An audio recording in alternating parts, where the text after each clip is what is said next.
Nous sommes sur la commune de Chavanac, qui est dans la région Limousin. La région Limousin se comporte de 3 départements, la Creuse, la Haute-Vienne et la Corrèze. Ici, nous sommes sur la Corrèze et plus précisément sur le plateau de Millevaches. Non loin d'ici se trouve le point culminant du plateau de Millevaches et du Limousin, donc le Mont Bessou. Ici, donc sur le plateau de Millevaches, c'est une zone très particulière qui a des hivers longs et des étés assez chauds. Une seule race peut survivre ici, enfin dirons-nous est très bien adaptée, c'est la race limousine. La brebis limousine est la seule race à pouvoir faire l'entretien des tourbières. Les tourbières, c'est les endroits où se conserve l'eau. C'est des zones qui sont quand même, c'est des milieux protégés. Et pour que ces milieux soient protégés, il faut qu'ils soient pâturés. Parce que les engins mécaniques ne peuvent pas venir sur ces surfaces. Donc la brebis limousine entretient ces territoires. Et la brebis limousine, naturellement, elle a une production, donc elle a des productions d'agneaux. Et c'est des agneaux qui ont une viande avec une saveur particulière. Pourquoi une saveur particulière? Parce que les mères mangent de la bruyère, mangent de la tourbière et mangent des plantes particulières de ces milieux-là.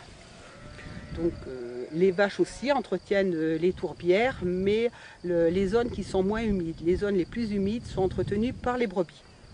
Du fait que nous avons 6 mois d'hiver, donc pendant l'hiver il faut nourrir nos animaux et nos animaux se nourrissent essentiellement d'herbe. Les animaux la mangent soit en herbe pour ce qui est de l'été, et l'hiver on la conditionne sous forme de foin qu'on n'y touche pas, on fauche, on la fait sécher et on la conditionne en balles rondes. Donc ce fourrage représente l'alimentation essentielle de l'hiver qui dure environ 6 mois. Et pour les jeunes animaux, donc agneaux ou veaux, et donc les mères qui allaitent, on leur donne un complément alimentaire à base de seigle et de triticale. C'est une plante qui pousse dans notre région du plateau, puisque le blé et le maïs ne poussent pas. Et cette céréale est produite naturellement, donc sans pesticides ni autre chose. Comme on peut le voir derrière nous, cette céréale contient de l'herbe, c'est la preuve qu'elle n'a pas été désherbée.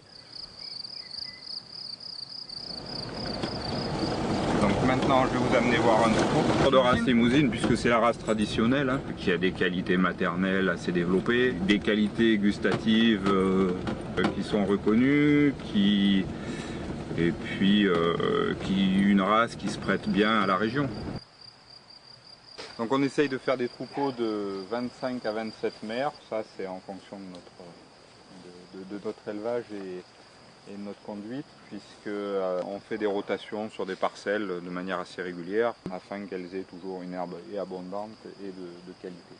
Ça fait 90 hectares environ qui sont alloués uniquement aux pâtures, donc tout en sachant que sur ces parcelles, elles ne reçoivent jamais de fertilisation. C'est uniquement les déjections des animaux qui assurent la fertilisation. Et le fait qu'il n'y ait pas de surpâturage, l'herbe pousse en quantité, bon après sauf des années exceptionnelles telles que les années de sécheresse, où là ça devient plus compliqué à gérer. C'est pas un élevage intensif, c'est conduit de manière traditionnelle, avec nous-mêmes notre aliment, donc avec un maximum de produits issus de l'exploitation. Nous on a fait le choix de ne pas utiliser l'ensilage de maïs pour l'engraissement, pour les phases d'engraissement. Parce qu'en termes de qualité de viande, c'est pas ce qui se fait de mieux. Nous on a préféré le faire continuer de manière traditionnelle, comme ça se faisait depuis tout le temps, c'est-à-dire un engraissement avec du foin, des céréales. Ça met certes un peu plus de temps, c'est ce qui permet aussi à la viande d'être persillée et non pas un gras de couverture importante.